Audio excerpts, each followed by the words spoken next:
Good afternoon. এই যে দেখো ইলিশ মাছ করেছি ভাপে। টিফিন বক্সেও করা যায়, আমি করেছি কড়াইতে। কিন্তু ইলিশ মাছটা দেখো কাঁচা, এক ফোঁটা ভাজিনি। সরষে দিয়ে বেগুন দিয়ে ভাপা, কড়াইতেই ভাপা করেছি। কেননা টিফিন বক্সে করলাম না, দেখলাম যে কড়াইতে করে কেমন হয় দেখি।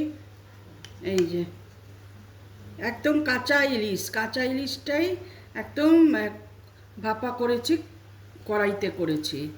বেগুন দিয়ে, সরষে বাটা দিয়ে, কালো জিরা ফোড়ন দিয়ে, একদম কাঁচা ইলিশটা।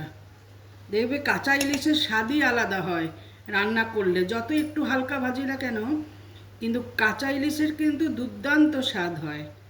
কেমন হয়েছে বন্ধুরা, কমেন্টস করে জানাবে।